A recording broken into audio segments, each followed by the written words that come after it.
Absolute. How?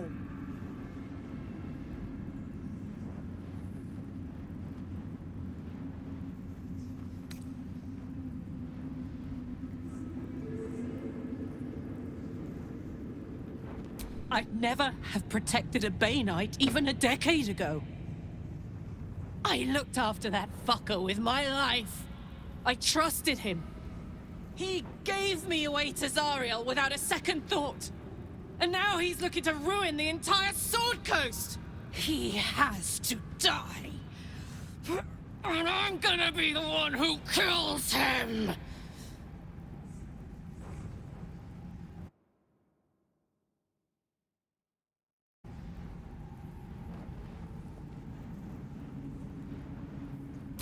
He can't get away with what he's done. To me. To us. He won't get away with it.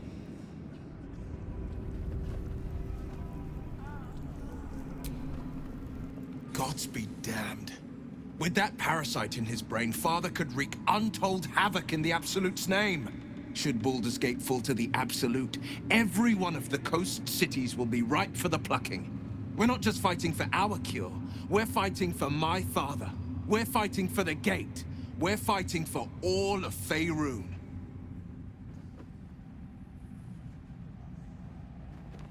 Worm's Rock Fortress.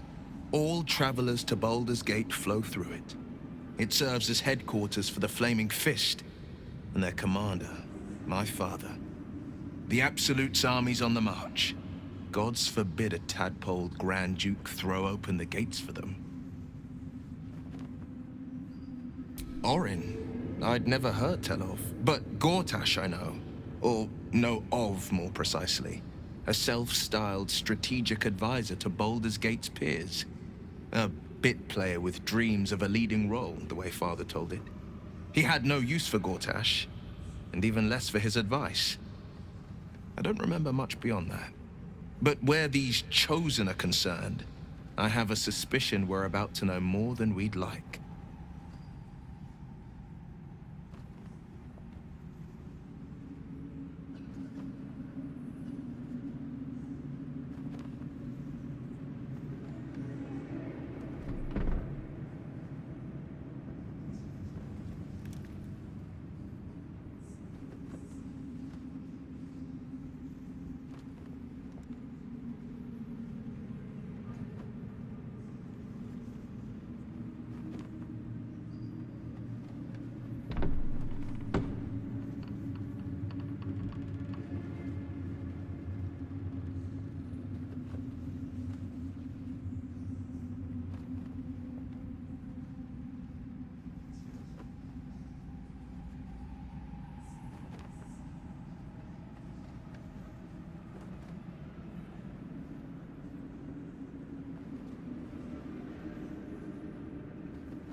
As would I, and more. I was 17. Father, older Ravengard, had just been named a Grand Duke, and was called away to Elturel to help settle a dispute. That's when the Cult of the Dragon made its move. The Cult of the Dragon, a fractured religion. Some believers hold that undead dragons will inherit the world. Others worship the dragon goddess Tiamat, and intend to summon her to Faerun.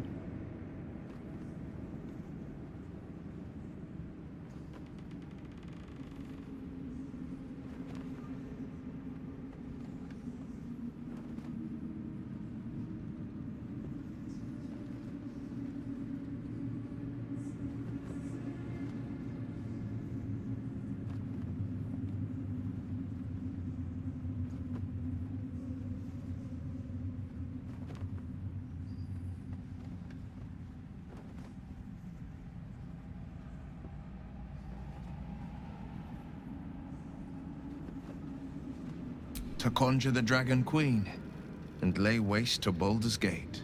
A 10-day after Father left, I heard a whisper as I slept. Duskhawk Hill.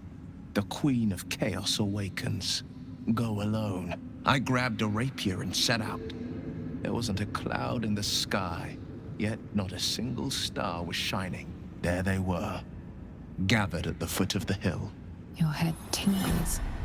Will wants to show you what happened.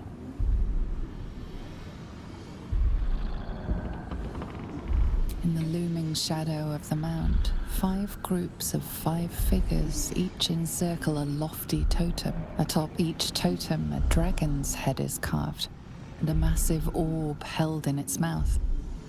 The cultists chant, first softly, then crying to the starless sky. There is a crack of thunder, a gust of wind, and a dragon's white head appears in the storm. The first of Tiamat's 5 heads. As the maelstrom howls, Missoura's lips press to your ear. She will destroy Baldur's Gate. Grant me your soul, and I will give you the power to save it, she whispers.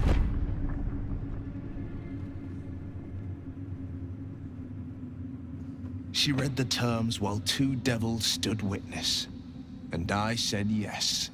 1 soul for 1 city.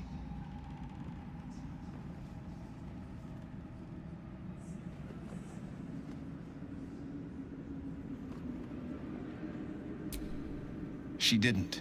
She came on order of her mistress, Zariel. She never stops, does she? Not for a second. Tiamat made a play for power. Zariel had other plans. That was the most Missoura's ever said. All that mattered was that she got her prize. Another pet added to her warlock menagerie.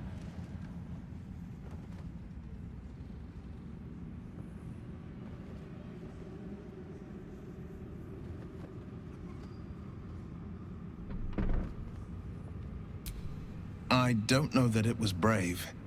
I just know that it was right. The moment I agreed, I burned with the fires of Avernus and oozed the rot of Dis. The cultists choked on our poisons and burned from our flames. And when we were done, all that remained were 5 grayed orbs atop a pile of ash. My soul was bound, and my lips were sealed.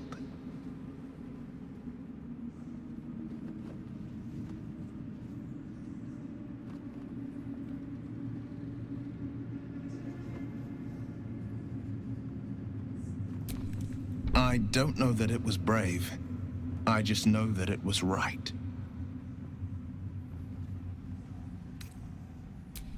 He returned to an unsuspecting city and a wayward son with a smirking devil at his side. I tried to tell him the truth, but my mouth couldn't form the words. I'd led him to the battlefield, but Missoura had swept it clean. After, he said only one word. Go. So I did.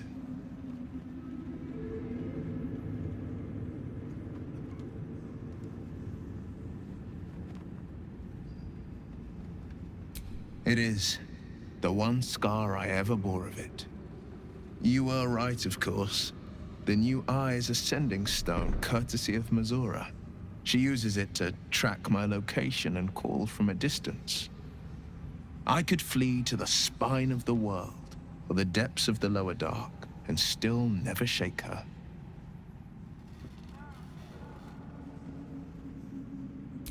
I understand.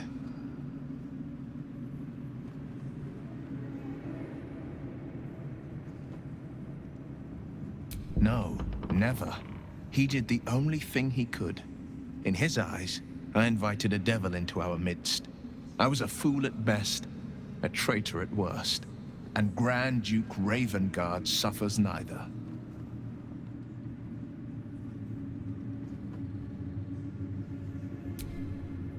More than you know. The better question is, did he ever miss me? If he did, he missed the Will Ravengard he once knew, not the hell-touched warlock he returned to.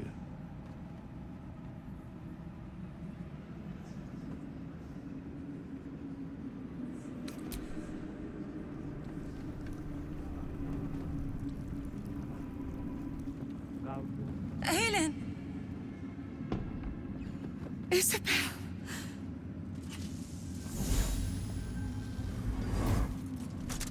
My love. You were dead. I saw your body. I'm here. And so are you. And my father, he can't hurt us any longer. I dreamt every night that you'd come back to me. That somehow it was all a nightmare Dawn would undo. I had no dreams at all. Nothing but darkness. And when I woke, my father said you were dead. His soul was poisoned by the god of death. His sick devotion ruined him. But for all his sins, he brought you back to me. Are you all right? I will be. And you? In this moment, I want for nothing.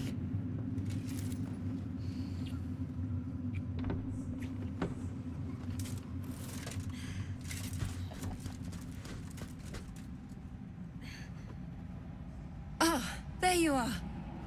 This is Aylin. Aylin, this is... Oh, but we have met. This is the soldier that freed me most valiantly from the Shadowfell. They watched my boot crush the very brain of villainy, and fought well against your changed father.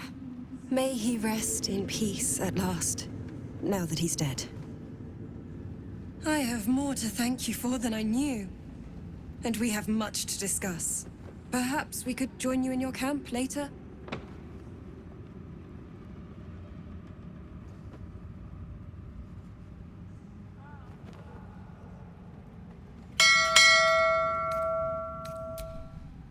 We look forward to it. You there, Sharon. By the fires of your camp's hearth, we will discuss all we must. I'll be ready. Whatever you have to say had better be worth your life. Now, you will leave us. We must take succor in one another's bodies and words. Aylin! We'll see you later.